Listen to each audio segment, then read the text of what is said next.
بالله من الشيطان الرجيم.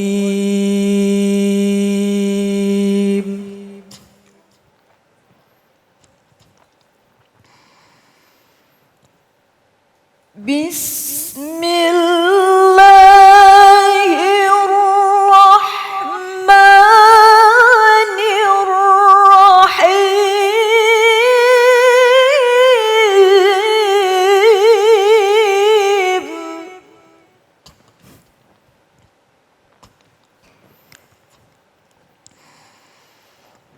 والذين صبروا ابتغاء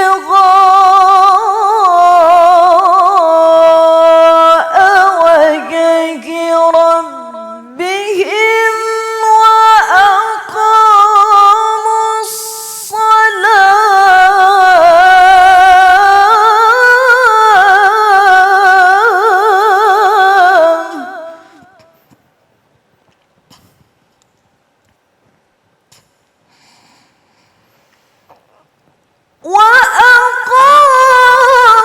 الصلاة وأنفقوا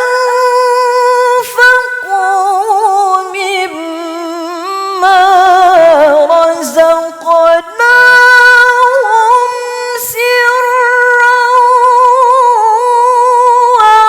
وعلانية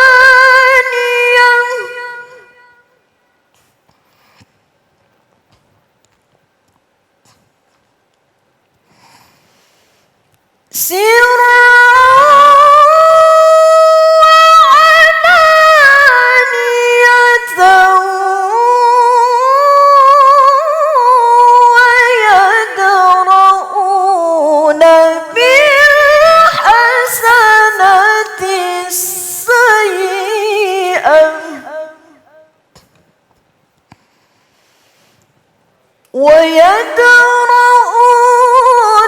بالحسنة السيئة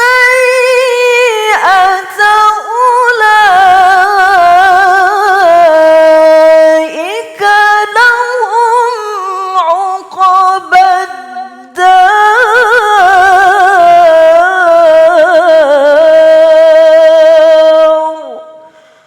صدق الله العظيم.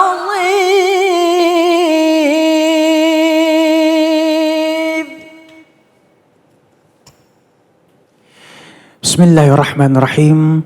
Allahumma salli ala Sayyidina Muhammad wa ala ali Sayyidina Muhammad. Assalamualaikum warahmatullahi wabarakatuh.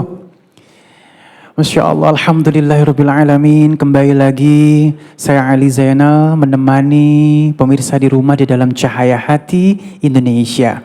Saat ini Cahaya Hati kita siarkan dari studio iNews MNC Tower, Kebon Sirih, Menteng, Jakarta. Masya Allah, gimana kabarnya di rumah? Mudah-mudahan sehat semua ya. Dan tetap stay at home, khususnya untuk daerah Jakarta dan sekitarnya, di mana saat ini kita dihimbau untuk pembatasan sosial berskala besar atau PSBB. Mudah-mudahan segala macam terobosan dari pemerintah ini menjaga kita dan bisa memutus wabah virus corona ini. Amin ya rabbal alamin. Jamaah yang dimuliakan oleh Allah Subhanahu wa taala, Masya Allah ya, tetap semangat pastinya, tetap husnuzon akan ketentuan Allah. Tema kita pada kesempatan kali ini menyiapkan diri untuk hari akhir. Namun sifatnya hari akhir ini untuk personal, bagaimana mempersiapkan diri kita untuk kematian. Dan insya Allah nanti kita akan bertemu dengan guru-guru kita yang dimuliakan oleh Allah Subhanahu wa taala, Kiai Haji Fikri Haikal MZ, Syekh Fikri Thorik dan Ustadz Munawir Ngacir. Terima kasih untuk Korea kita Ifatul Malihah. Assalamualaikum Neng, sehat? Sehat ya, Masya Allah ya. Mudah-mudahan barokah terus nih ya. Masya Allah. Baik, jamaah yang dimuliakan Allah Subhanahu wa taala, nanti akan ada tanya jawab dan sesi tanya jawab akan ditemani oleh rekan Ali, ada Said Bajuri. So, kirimkan pertanyaan-pertanyaan Anda lewat Instagram kita @cahaya hati iNews. Baik, langsung yuk kita akan ngobrol bersama guru kita yang dimuliakan oleh Allah Subhanahu wa taala, Kiai Haji Fikri Haikal MZ. Assalamualaikum Kiai. Waalaikumsalam warahmatullahi wabarakatuh. Masya Allah, Kiai sehat Kiai? Alhamdulillah Alhamdulillah sehat. Masya Allah, tetap stay at home nih Kiai ya. Iya. Benar-benar ya. Baik, Kiai, mungkin sedikit sebelum kita masuk ke dalam tema kita menyikapi hari akhir. Memang ini Masya Allah ya, keimanan kita benar-benar saat ini diuji oleh Allah Subhanahu Wa Taala. Dan berbondong-bondong, Masya Allah, Alhamdulillah kita udah kembali kepada Allah nih kalau aku lihat saat ini. Ibadahnya udah mulai pada ditingkatin ya, kebanyakin istighfar, yang tadi nggak tahajud pada tahajud nih sekarang, mudah-mudahan yang tadi nggak duha pada duha. Nah mungkin Kiai, sedikit nih Kiai untuk meningkatkan keimanan kita khustuzon nih akan ketentuan Allah, apalagi tadi malam ada kejadian dentuman erupsi ya mungkin ya, akhirnya membuat keimanan kita pada berantakan. Dan ini yang paling bahaya kalau yang nge-share yang enggak nih Kiai. Silakan Kiai. Pada prinsipnya apa saja yang terjadi sudah atas kehendak dari Allah Subhanahu wa taala. Tidak ada satu daun pun yang jatuh ke permukaan bumi ini tanpa izin Allah. Semuanya memang sudah ditakdirkan oleh Allah. Nah, kaitannya dengan pembahasan kita kali ini, inilah kesempatan kita di tengah bencana seperti ini berlomba-lomba untuk memperbanyak nilai kebaikan. Pertama, bencana ini selain memang sudah takdir dari Allah, nggak mungkin ujuk-ujuk. Pasti ada sebab. Sebabnya apa? Ulah kita. Kezoliman kita, kemaksiatan kita, kekurang ajaran kita, kedurhakaan kita. Maka harus ada semacam pengakuan. Pengakuan dari kita bahwa selama ini memang mungkin kita terlalu sombong dengan akal pikiran kita. Mungkin kita terlalu sombong dengan jabatan dan kekuasaan kita. Mungkin kita terlalu arogan dengan harta kekayaan kita. Yang jangankan itu, nyawa kita aja Allah yang punya. Nah, kondisi seperti ini buat orang yang beriman menjadi pengingat untuk kembali lagi ke jalan Allah. Akui kesalahan, istighfar, bertaubat, tidak mengulangi di masa-masa yang akan datang. Kalau ini yang terjadi tiap individu kita, di akhirat catatan baik buat kita, insya Allah bencana ini akan berlalu meninggalkan bangsa kita. Baik, Masya Allah, benar banget guru ya. Mudah-mudahan pemirsa di rumah juga mendengarkan apa yang disampaikan oleh guru kita. Muhasabah diri, mengakui kesalahan diri, apa yang salah nih, apa yang zalim nih dalam diri kita ya. Mudah-mudahan kalau misalnya kita udah taubatan nasuha, Allah udah peringatkan, ingat peringatan Allah itu kita benar-benar perhatikan, maka Allah angkat wabah dan bala ini. Amin ya rabbal alamin. Baik, langsung aja yuk kita dengarkan tausiah yang akan disampaikan oleh guru kita tentang menyiapkan diri untuk hari akhir. Silakan Kiai. Assalamualaikum warahmatullahi wabarakatuh. Waalaikumsalam warahmatullahi. Bismillah walhamdulillah. Salatu wassalamu ala rasulillah Sayyidina Muhammad ibn Abdillah wa ala alihi wa sahbihi wa mawala, amma ba'du. Bapak Ibu, saudara-saudara, para pemirsa di mana saja Anda berada, alhamdulillah berkat izin dari Allah, hari ini kita dapat bertemu kembali dalam program kesayangan kita, Cahaya Hati Indonesia. Mudah-mudahan program ini membawa keberkahan buat kita, umumnya bangsa Indonesia. Bapak Ibu, kita tahu manusia bukan cuma sekedar diberikan hati dan perasaan, tapi juga dilengkapi dengan akal fikiran. Manusia yang utama adalah mereka yang menggunakan akal fikirannya dalam memahami konteks kehidupan. Hidup merupakan proses perjalanan yang panjang. Siapa kita ini? Dari mana kita ini?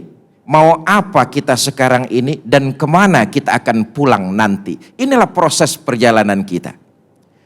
Akal kalau digunakan akan sampai pada perenungan dari mana kita, mau apa kita, dan kemana kita akan pulang. Sebuah perenungan yang dilakukan oleh akal fikiran manusia. Proses perjalanan seorang hamba ini panjang. Imam Ghazali mengatakan ada beberapa stesen proses perjalanan yang begitu panjang dari makhluk yang bernama manusia. Pertama, sebelum Allah menciptakan jasad, Allah sudah menciptakan ruh terlebih dahulu. Artinya tiap kita pernah tinggal di alam ruh karena memang Allah sudah ciptakan. Semua kita pernah tinggal di alam ruh. Tapi ingat, alam ruh itu cuman alam yang sebentar, alam sementara. Karena proses perjalanannya yang akan dilakukan oleh makhluk yang bernama manusia begitu panjang. Maka Imam Ghazali juga mengatakan bahwa manusia ini hidup persis nggak ubahnya seperti seorang musafir. Musafir itu kalau dia berhenti, dia cuma sekedar istirahat sejenak. Kenapa? Dia akan melanjutkan perjalanan. Dari alam ruh itu cuma sebentar. Tapi semua kita makhluk yang bernama manusia pernah tinggal di alam ruh. Berapa lama kita tinggal di alam ruh? Wallahu a'lam. Allah saja yang tahu berapa lama kita di sana. Station pertama. Dari alam ruh kita melanjutkan perjalanan. Karena memang saya katakan dari awal perjalanan ini begitu panjang. Dan penentunya perjalanan yang begitu panjang adalah di stesen pertengahan, Wan Ali. Nanti pertengahan sampai kita. Dari alam ruh kita pindah. Kemana? Alam rahim, stesen kedua. Itulah tempat kita. Semua kita pernah di alam rahim ibu kita. Tidak terkecuali. Alam rahim. Berapa lama di alam rahim? Kalau ini bisa dihitung, dideteksi dengan sains dan teknologi. Umumnya kurang lebih 9 bulan, Wan Ali. Katanya, karena saya sendiri belum pernah hamil. 9 bulan di alam rahim, itu artinya cuma sebentar.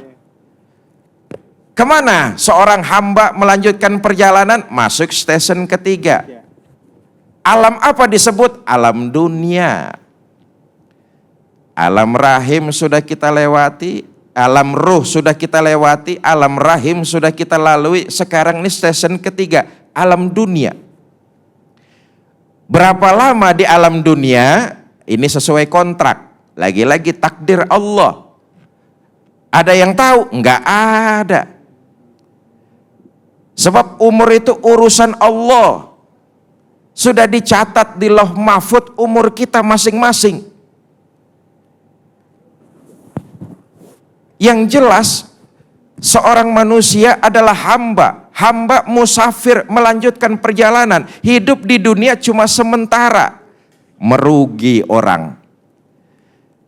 Kalau menganggap hidup di alam dunia itu bisa immortality, bisa abadi, bisa kekal, bisa lama, bisa panjang. Ya Allah, sepanjang-panjangnya umur manusia, apalagi di zaman milenial. Jarang yang sampai tembus di angka 100 umur orang sekarang. Kalau orang-orang tua kita dahulu mungkin saja banyak. Karena memang terjaga dari pola makan. Tapi zaman milenial sekarang ini dan seterusnya. Kayaknya kok kita sulit menemukan orang yang di atas angka 100. Ada teman bilang, Ustaz, orang-orang dulu itu umurnya panjang-panjang. Nah, ini lagi-lagi soal sejarah nih. Betul. Umat-umat terdahulu, orang-orang dahulu tuh umurnya memang panjang-panjang. Kita tahu karena lagi-lagi menggunakan akal. Itulah keutamaan manusia. Kita tahu lewat sejarah Nabi Adam umurnya ribuan tahun, Wan Ali itu. Anak, istri dan keturunannya ya kira-kira umurnya ribuan tahun. Nabi Nuh, lewat sejarah kita baca umur beliau 850 tahun. Tentu umatnya juga sama kurang lebih 800, 850, 1000 sampai 1000 tahun. Wallahu a'lam. Nah kita sekarang umat baginda Nabi Muhammad SAW, apalagi di zaman milenial seperti ini, kayaknya kok sulit untuk mencapai angka. Jangankan ratusan, cepek aja dah susah cepek.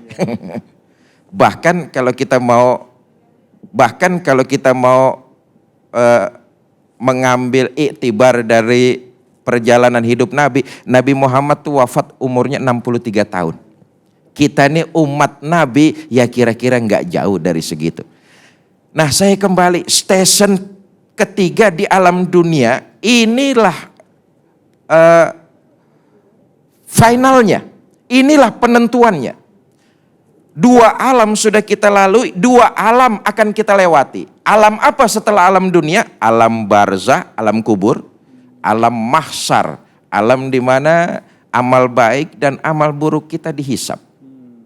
Nah, alam dunia inilah alam di mana jadi penentuan kita. Kalau kita baik di alam dunia, maka insya Allah di alam kubur dan di alam mahsyar kita akan bahagia.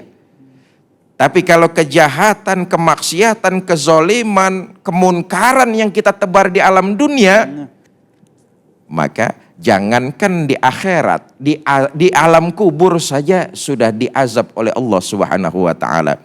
Karena itu manusia adalah makhluk yang paling sempurna di antara makhluk-makhluk ciptaan Allah. Diberikan kita akal dan pikiran, gunakan akal itu. Dari mana kita mau apa sekarang dan kemana kita akan pulang.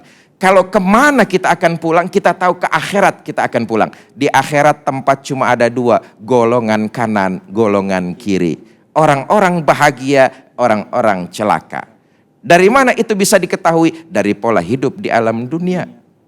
Kalau di dunia dia mengerjakan syariat agama, hidup menebarkan nilai-nilai kebaikan, tanpa disadari dia sudah menyimpan perbendaharaan ibadah untuk akhirat, tapi dia juga dapat nilai kebaikan dari lingkungan masyarakat sekitar. Nah, buat kita orang-orang yang beriman, ketika dihadapi bencana seperti ini, orang beriman tentu husnuzon kepada Allah. Karena memang tadi saya katakan tidak ada yang lepas dari takdir Allah. Justru dengan bencana ini yang terjadi, jarak sosial memang harus kita renggangkan. Tapi ikatan emosional sosial harus kita lakukan. Inilah bulan, inilah saat, inilah waktu di mana kita menebarkan nilai-nilai kebaikan.